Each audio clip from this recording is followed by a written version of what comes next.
यदि आप ईश्वर पर विश्वास रखते हैं और आपके जीवन में कष्ट आ रहे हैं तो आप बहुत भाग्यशाली हैं। आपका जीवन बदलने वाला है। आपको हमेशा यह लगता होगा कि मैं इतनी पूजा पाठ करता हूं, इतना विश्वास रखता हूं, लेकिन मेरे जीवन में कुछ हो नहीं रहा है। लगातार कष्ट आ रहे हैं तो ये वीडियो बड़े ध्यान से सुनिए और इसे समझिए, फिर देखिएगा आपका जीवन बदल जाएगा। दोस्तों, ईश्वर पर आपका विश्वास होना चाहिए। विश्वास आपका दृढ़ होना चाहिए तो आप हर मुश्किल, हर दुख से पार हो जाओगे। जब आपके मन में प्रश्न आते हैं तो शंका उत्पन्न होती है, और जब शंका होती है तो विश्वास नहीं होता है। और यदि आपको सच्चा विश्वास है तो आपके जीवन में प्रश्न नहीं होने चाहिए, आपको शंका नहीं होनी चाहिए, आपको घबराना नहीं चाहिए, आपको डरना नहीं चाहिए, आपको निश्चिंत होना चाहिए। जब ईश्वर से प्रेम संबंध स्थापित हो जाएगा तो दुनिया भले ही आपको पागल कहे, लेकिन आपके कृष्ण आपको साक्षात दिखाई देंगे। दोस्तों, एक समय की बात है। यमुना पार के एक गांव में दो स्त्रियां रहा करती थी। एक का नाम था माला और दूसरी का नाम था सुमाला। माला और सुमाला दोनों रोज यमुना पार से नाव में बैठकर वृंदावन आती और वृंदावन आकर जगह जगह घूमकर सुबह से शाम तक सब्जी बेचा करती। जब माला और सुमाला की सारी सब्जियां बिक जाती तो वो दोनों यमुना किनारे बैठ जाया करती।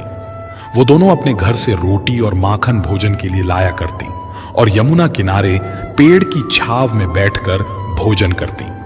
शाम को फिर नाव में बैठकर यमुना पार अपने घर चली जाया करती थी। यही उनकी रोज की दिनचर्या थी। माला और सुमाला थीं तो वो वृंदावन के यमुना पार की, पर वो भगवान श्री कृष्ण को जानती ना थी। भक्ति क्या होती है कभी जाना ही नहीं था। वो तो केवल सब्जियां बेचकर गुजारा करना और अपना पेट भरना जानती थी। एक दिन माला और सुमाला सब्जी बेचने वृंदावन आई और आज उनकी सब्जियां जल्दी बिक गई। सुमाला ने माला से कहा, बहन माला, आज तो हमारी सब्जियां और दिनों से काफी जल्दी बिक गईं। सुमाला बोली, हाँ बहन माला, आज तो काफी जल्दी सब्जियां बिक गईं। अब बताओ, अब खाली समय में क्या करें?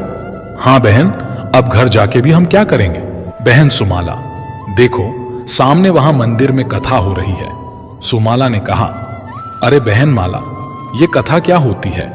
माला बोली, बहन, ये तो मुझे भी नहीं पता कि कथा क्या होती है, पर सब लोग कहते हैं कि कथा होती है, तो चलो आज हम भी सुन लेंगे कि कथा क्या होती है। माला और सुमाला दोनों मंदिर में कथा सुनने के लिए जाने लगी और मंदिर में जाकर भक्तों के बीच बैठकर कथा सुनने लगी। कथा में गुरुजी प्रेम से भगवान की चर्चा सुना रहे थे। वो बता रहे थे, भक्तों, जिसने भगवान से प्रेम नहीं किया उसका जीवन बेकार है। जिसका प्रेम श्री कृष्ण के चरणों में नहीं हुआ उसका जीवन बेकार है। भगवान को प्राप्त करना ही इस मनुष्य जीवन का लक्ष्य है। ये मनुष्य जीवन सिर्फ हमें भगवान की प्राप्ति करने के लिए मिला है, पर इस संसार में सब मनुष्य पैसा इकट्ठा करने में लगे हैं। भूल गए हैं कि इस जगत में आने का उनका उद्देश्य क्या था। गुरुजी ने जब इस तरह समझाया तो माला और सुमाला बहुत प्रभावित हुई। माला ने कहा, बहन सुमाला, देखो गुरुजी ने आज क्या कहा है कि भगवान श्री कृष्ण के चरणों में अगर प्रेम नहीं हुआ तो ये जीवन बेकार है। फिर सुमाला ने कहा, तो बहन माला, क्या हमारा जीवन बेकार चला जाएगा? सुमाला बोली, हाँ बहन, लगता तो ऐसा ही है। बहन तू बता, क्या तूने कभी भगवान श्री कृष्ण को देखा है? माला ने कहा, अरे बहन, मैं तो तेरे साथ ही रहती हूं, भला मैंने कहां भगवान को देखा है? बहन तो ये बताओ, भगवान कहां मिलेंगे? माला सुमाला आपस में चर्चा कर ही रही होती है कि इतने में एक संत वहां से गुजरते हैं। तभी माला साधु को देखकर बोली, बहन, मुझे लगता है भगवान साधु संतों के पास जरूर होंगे, तो चलो इनके पास से भगवान को लेकर आते हैं। वो साधु अपना झोला और सामान यमुना किनारे रखकर स्नान करने लगे। माला और सुमाला दोनों यमुना किनारे गईं और साधु का झोला चुपके से उठाकर वहां से आने लगी। दोनों ने साधु के झोले को जब खोलकर देखा तो उन्हें झोले में एक डब्बा मिला। उन्होंने जैसे ही डब्बा खोला तो उसके अंदर लड्डू गोपाल जी बैठे थे। लड्डू गोपाल को देखकर सुमाला बोली, बहन माला, मिल गए भगवान, ये बैठे हैं भगवान। लड्डू गोपाल को देख के माला रोने लगी। सुमाला ने उससे पूछा, अरे बहन माला, तू रो क्यों रही है? मिल तो गए हैं भगवान। हे भगवान, आपको बाबा जी ने इतने से डब्बे में बंद कर रखा है, और देखो तो सही, भगवान का पांव टेढ़ा हो गया है। मुझे तो लगता है ये बाबा भगवान को डराता धमकाता है। वो बोली, प्रभु, अभी तो बाबा यहां नहीं है, वो स्नान कर रहे हैं। आप थोड़ी देर के लिए अपना पांव सीधा कर लो। बहन माला, भगवान तो अपना पांव सीधा नहीं कर रहे हैं। मुझे तो लगता है डब्बे में बंद रहने से इनका पांव अकड़ गया है। ना जाने इस बाबा ने कब से भगवान को इस डब्बे में बंद कर रखा था। चलो भगवान, अब हम तुम्हारा पांव सीधा करते हैं। इसके बाद माला ने अपनी भोजन की पोटली में से मक्खन निकाला और उस मक्खन से लड्डू गोपाल की मालिश करने लगी। भगवान ने जब उन दोनों के ऐसे प्रेम को देखा तो भगवान उनके सहज और सरल स्वभाव पर रीझ गए और अपने भक्त के प्रेम के लिए भगवान ने अपने हाथ पांव सीधे कर लिए। माला बोली, देख सुमाला, भगवान ने अपने हाथ पांव सीधे कर लिए। बहन, ये बहुत भूखे भी होंगे, पता नहीं इस बाबा ने इन्हें खाना खिलाया भी होगा कि नहीं। चलो हम इन्हें खाना खिलाते हैं। माला और सुमाला अपने भोजन के लिए लाई हुई रोटी और माखन का भोग भगवान को लगाने लगी। इतने में साधु बाबा स्नान करके वहां आ गए। साधु को देखकर माला और सुमाला वहां से भागने लगी और दोनों कुछ दूर जाकर रुककर बोली, अरे ओ बाबा, भगवान को इतना डराया धमकाया मत किया करो। तुमने भगवान को डरा धमका के रखा था ना। बेचारे वो टेढ़ा पांव करके डब्बे में बैठे थे, हमने उनका पांव सीधा कर दिया है, अब उनका पांव टेढ़ा मत कर देना। जब साधु ने लड्डू गोपाल को देखा तो लड्डू गोपाल के दोनों हाथ पैर सीधे थे। ये चमत्कार देखकर वो साधु उन दोनों स्त्रियों को रोकने के लिए उनके पीछे भागने लगे। अरे रुक जाओ, भागो मत, रुक जाओ, मैं तुम्हें कुछ नहीं कहूंगा। पर वो दोनों नहीं रुकी। उनको लगा कि बाबा उन्हें पकड़कर मार लगाएंगे। अगले दिन माला और सुमाला दोनों सब्जी बेचने के लिए वृंदावन आई और आज भी उन दोनों की सब्जियां जल्दी बिक गईं और आज वो फिर से मंदिर में कथा सुनने के लिए चली गईं। कथा में गुरुजी भगवान के नाम की महिमा की चर्चा कर रहे थे। उन्होंने कहा, भक्तों, यदि आप राधे कृष्णा जपोगे तो भव सागर से भी पार हो जाओगे। इसलिए भगवान के नाम को हमेशा जपते रहना चाहिए। यही नाम हमें भव सागर से पार कराएगा। आज की कथा सुनकर दोनों वापस अपने घर के लिए जाने लगी। यमुना किनारे पहुंचकर सुमाला बोली, बहन माला, तूने सुना आज गुरुजी ने कथा में क्या कहा है कि राधे कृष्णा जपोगे तो भवसागर से भी पार हो जाओगे। तो बहन, जब राधे कृष्णा नाम लेने से भवसागर पार कर सकते हैं तो ये यमुना भी तो हम पार कर सकते हैं। माला ने कहा, हां बहन, हम दोनों रोज इस पार से उस पार आते जाते हैं। हमारे 25 पैसे तो रोज नाव का किराया देने में खर्च हो जाते हैं। हम भी अब राधे कृष्णा जपेंगे और बिना पैसे खर्च किए यमुना पार हो जाएंगे। माला और सुमाला दोनों गुरु के वचनों पर विश्वास करके राधे कृष्णा जपने लगी और यमुना की ओर बढ़ने लगी। वो दोनों राधे कृष्णा जपते हुए सच में पानी के ऊपर चढ़ने लगी। राधे कृष्णा जपते हुए उन दोनों ने पानी के ऊपर चलकर यमुना को पार कर लिया। अब तो माला और सुमाला का कृष्ण के प्रति प्रेम और विश्वास दृढ़ हो गया और वो दोनों कृष्ण की भक्ति करने लगी। एक दिन माला ने कहा, बहन सुमाला, हमने गुरुजी की कृपा से श्री कृष्ण की भक्ति पाई है और गुरुजी के कहने पर हमने नाम जपते हुए यमुना को पैदल पार किया है, तो इससे हमारे बहुत पैसे भी बचे हैं। तो बहन, क्यों ना हम आज गुरुजी को घर बुलाएं और उन्हें भोजन करवाएं? सुमाला ने कहा, ठीक है बहन, तुम जाकर गुरुजी को ले आओ और मैं यहां पर भोजन की तैयारी कर लेती हूं। माला गुरुजी को लेने मंदिर जाने लगी। माला मंदिर गई और गुरुजी से बोली, गुरुजी, हम चाहते हैं कि आप अपने चरण हमारी कुटिया में रखें। हम आपको भोजन कराकर कुछ दान दक्षिणा देना चाहते हैं। गुरुजी ने माला की बात मान ली और बोले, ठीक है बेटी, मैं तुम्हारे साथ तुम्हारे कुटिया में चलने के लिए तैयार हूं। माला गुरुजी को मंदिर से लेकर आने लगी। वो गुरुजी को लेकर यमुना तट पर आ जाती है। गुरुजी ने जब देखा कि यमुना तट पर तो कोई नाव ही नहीं है तो वो सोचने लगे कि ये मुझे यमुना पार कैसे लेकर जाएगी।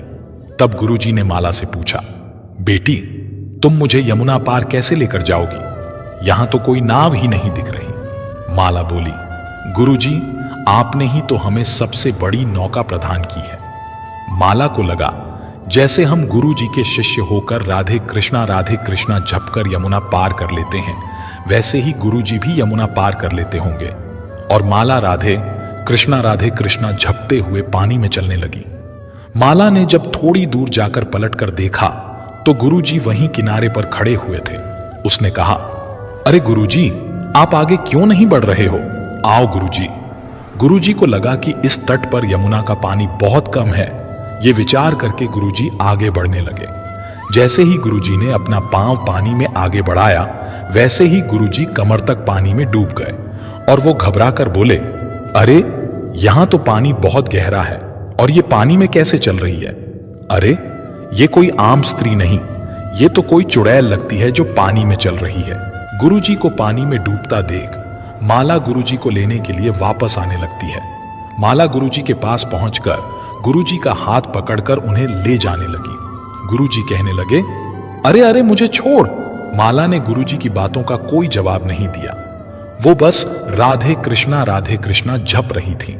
अब गुरु जी और डर गए और सोचने लगे कि हे भगवान, ये तो मुझे बीच यमुना में ले जाकर मारेगी। माला गुरु जी को लेकर यमुना पार हो गई और गुरु जी से बोली, गुरु जी, हम यमुना पार आ गए हैं। गुरु जी, क्या बात है, आप मुझसे इतना डर क्यों रहे हैं? गुरु जी पूछने लगे, कौन हो तुम? क्यों मारना चाहती हो मुझे? क्या बिगाड़ा है मैंने तुम्हारा? कौन हो तुम, चुड़ैल हो या भूतनी? माला कहने लगी, गुरु जी, ना तो मैं कोई चुड़ैल हूं और ना कोई भूतनी, मैं तो आपकी शिष्य हूं। गुरु जी कहने लगे, हे भगवान, मैंने कब इन भूत चुड़ैलों को शिष्य बनाया? माला ने कहा, गुरु जी, आपने ही तो हमें इस कथा में बताया था कि राधे कृष्णा झपोगे तो भव सागर से पार हो जाओगे। तो हमें लगा जब भव सागर को पार कर सकते हैं तो यमुना पार भी तो कर सकते हैं। हम तो अब रोज नाम झप करके कि यमुना पार करते हैं। अब हमें कोई नाव की जरूरत नहीं होती। माला की बातें सुनकर गुरुजी हैरान रह गए और माला से बोले, बेटी, तुमने अपने गुरु के वचनों पर और प्रभु पर इतना दृढ़ विश्वास रखा कि इसके बल पर तुमने यमुना के पानी पर चलकर यमुना पार कर ली। बेटी, तुम महान हो और महान है तुम्हारा प्रभु के प्रति प्रेम और विश्वास। उसी गांव में एक बूढ़ी अम्मा रहती थी। उस बूढ़ी अम्मा के परिवार में उसके सिवा और कोई भी नहीं था।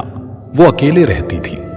वो भगवान से प्रार्थना करती कि हे भगवान, मैं इस अकेलेपन से अब ऊब गई हूं। मुझे तो कोई पूछने वाला ही नहीं है। अब ये अकेलापन मुझे अच्छा नहीं लगता। उस बूढ़ी अम्मा को अपने अकेलेपन की बहुत चिंता होने लगी। तभी बूढ़ी अम्मा के द्वार पर एक दिन एक संत आते हैं। वो भिक्षा के लिए आवाज लगाते हैं। अलख निरंजन भिक्षाम देहि की आवाज सुनकर बूढ़ी अम्मा अपने द्वार पर आती है। तब बूढ़ी अम्मा देखती है कि एक तेजस्वी संत उनके द्वार पर खड़े हैं। संत कहते हैं, माता, मुझे भिक्षा दीजिए। बूढ़ी अम्मा आदर के साथ कहती है, महाराज, आप मेरी कुटिया में आकर बैठिए, मैं आपके लिए कुछ अनाज लेकर आती हूं। बूढ़ी अम्मा ने उस संत को आदर सत्कार के साथ अपने घर में बिठाया। संत ने बूढ़ी अम्मा से पूछा, माता, क्या बात है? आपके मुख को देखकर लगता है कि आप किसी गहन चिंता में हो। अम्मा ने कहा, हे संत महाराज, मेरे परिवार में मेरे सिवा और कोई नहीं है। मुझे कोई पूछने वाला नहीं है। मैं अपने अकेलेपन से बहुत दुखी हूं और चिंता में हूं। हे प्रभु, अब आप ही मुझ पर कृपा कीजिए और मेरी समस्या का समाधान कीजिए। संत ने कहा, हे माता, तुम चिंता क्यों करती हो? तब संत ने अपनी झोली में हाथ डाला और उसमें से बाल गोपाल को बाहर निकाला और बूढ़ी अम्मा से कहा, हे माता, ये बाल गोपाल हैं, ये मैं तुमको दे रहा हूं। इन बाल गोपाल को तुम संभालना, प्रेम पूर्वक अपने बालक की तरह इनका लालन पालन करना। संत बूढ़ी अम्मा को बाल गोपाल देकर वहां से चले गए। लड्डू गोपाल को पाकर बूढ़ी अम्मा बड़ी खुश हुई और अब वो रोज उन्हें स्नान करवाती, भोग लगाती, एक बच्चे की तरह उन्हें पालने लगी। बूढ़ी माता लड्डू गोपाल को एक पल के लिए भी अकेला नहीं छोड़ती थी। वो जहां जहां जाती अपने लल्ला को अपने साथ ले जाती। वो सोचती थी अगर लल्ला रोएगा तो उसे कौन देखेगा। ये सब देख गांव के सभी लोग बूढ़ी अम्मा पर हंसा करते थे और वो सोचते थे कि इस उम्र में बूढ़ी अम्मा पागल हो गई है, ये क्या करने के लिए बैठ गई है। धीरे धीरे ये बात गांव के शरारती बच्चों को पता चल गई। गांव के शरारती बच्चे बूढ़ी अम्मा को उस मिट्टी की मूर्ति के प्रति प्रेम देखकर बहुत हंसा करते थे। एक दिन उन सभी ने बूढ़ी अम्मा के साथ मजाक करने की योजना बनाई। वो बूढ़ी अम्मा के पास जाकर बोलने लगे, अरे मैया सुनो, हमने सुना है जंगल से एक भेड़िया गांव में घुस आया है जो छोटे छोटे बच्चों को उठाकर ले जाता है और उनको मारकर खा जाता है। मैया, तुम अपने बाल गोपाल का ख्याल रखना, कहीं वो भेड़िया तेरे बाल गोपाल को ना उठा ले जाए। अब बूढ़ी माता घबरा गई और सोचने लगी कि अभी तो ये मेरा लल्ला बहुत छोटा है, वो चल भी नहीं पाता। अगर उसे भेड़िया उठाकर ले जाएगा तो मेरे जीवन का तो सार ही चला जाएगा। मैं अपने लल्ला के बिना कैसे जी पाऊंगी? नहीं नहीं, मैं अपने लल्ला को कुछ नहीं होने दूंगी। अब मैं अपने लल्ला को कुटिया से बाहर नहीं निकालूंगी और यहीं कुटिया के बाहर बैठकर पहरा दूंगी। ये सब निश्चय करके बूढ़ी अम्मा अपने हाथों में छड़ी लेकर अपने लल्ला का पहरा देने लगी। ऐसे ही बूढ़ी माता को पहरा देते हुए एक दिन बीत गया। दूसरे दिन भी बूढ़ी अम्मा पहरा देती रही। उस बूढ़ी अम्मा ने ना स्नान किया, ना भोजन किया, ना ही पानी भर के लाई। वो ये सब छोड़ अपने लल्ला का पहरा देती रही। वो सोचती, अगर मैं पानी भरने जाऊं तो भेड़िया मेरे लल्ला को उठाकर ना ले जाए। ऐसे ही 4 दिन बीत गए। 5वां दिन आरंभ हुआ। वो शरारती बच्चे बूढ़ी अम्मा को ऐसे पहरा देते हुए देखकर हंसने लगे। अरे मित्रों, ये देखो, ये बूढ़ी अम्मा अपने लल्ला के लिए अभी तक पहरा दे रही है। बूढ़ी अम्मा को ऐसे भूखे प्यासे दिन रात पहरा देते हुए देख गोलोक में बैठे श्री कृष्ण को बूढ़ी माता की चिंता होने लगी। अपने लिए बूढ़ी अम्मा के मन में इतना प्रेम देख श्री कृष्ण रोने लगे और वो सोचने लगे कि ये माता का मन कितना साफ है। ये दिन रात मेरी सेवा कर रही है, भेड़िया मुझे उठाकर ना ले जाए, इसके कारण ये भूखी प्यासी मेरे लिए पहरा दे रही है। श्री कृष्ण को रोता हुआ देख राधा रानी ने श्री कृष्ण से पूछा, हे प्रभु, क्या बात है? आज आपके नेत्रों में जल क्यों भर आया? हे प्रभु, कृपया बताने का कष्ट करें। श्री कृष्ण बोले, हे राधा रानी, ये बूढ़ी माता मेरे बाल गोपाल स्वरूप का कितना ध्यान रख रही है। मेरी चिंता में उसने 5 दिन से कुछ नहीं खाया। वो भेड़िए से मेरी रक्षा करने के लिए बिना पलक झपकाए दिन रात पहरा दे रही है। ये बूढ़ी माता मुझसे कितना प्रेम करती है। हे राधा रानी, मेरा मन है कि मैं ऐसी माता के दर्शन करने जाऊं। तब श्री कृष्ण बूढ़ी अम्मा से मिलने के लिए गोलोक से अंतर्ध्यान हो गए और वो धरती पर पधार गए। वो बूढ़ी माता को आवाज लगाने लगे, मैया, इधर तो देख, मैं तेरा वही बाल गोपाल हूं जिसकी तू रक्षा कर रही है। बूढ़ी माता को लगा कि कोई बालक उनसे शरारत कर रहा है। वो बोली, अरे हट यहां से, तू मेरा बालक नहीं है। मैं भोली हूं ना, इसलिए तुम सब गांव के शरारती बच्चे आकर मुझे परेशान करते हो, मेरा मजाक बनाते हो। चलो निकलो यहां से। तब प्रभु ने उस बूढ़ी अम्मा को अपने दर्शन दिए। हे माता, मैं तेरी भक्ति से बहुत प्रसन्न हूं, तुझे जो मांगना है मांग ले। बूढ़ी मां ने कहा, प्रभु, आपको मेरा प्रणाम है। हे प्रभु, कृपा कर मुझे यही वरदान दीजिए कि भेड़िया कभी भी मेरे बाल गोपाल को उठाकर ना ले जाए, मेरा बाल गोपाल कभी मुझसे दूर ना हो। बूढ़ी अम्मा की ये बात सुनकर भगवान श्री कृष्ण और भी प्रसन्न हो गए। वो सोचने लगे कि सामने स्वयं श्री कृष्ण खड़े हैं, लेकिन बूढ़ी अम्मा को लड्डू गोपाल की चिंता है। वो बूढ़ी मां से बोले, माता, मैं तेरे लाल की ऐसी रक्षा करूंगा कि भेड़िया कभी भी तेरे लाल को उठाकर नहीं ले जाएगा। मैया, तू चल मेरे साथ, मैं तुझे अपने धाम ले चलता हूं और तेरे साथ तेरे बाल गोपाल को भी ले जाऊंगा। वहां किसी भेड़िए का डर नहीं है, वहां मेरा धाम है, वहां किसी चीज का कोई भय नहीं है। तब प्रभु बूढ़ी माता को उनके लल्ला के साथ अपने धाम लेकर चले गए। मुझे सुनने के लिए धन्यवाद दोस्तों। मिलते हैं अगली वीडियो में एक नई सीख के साथ।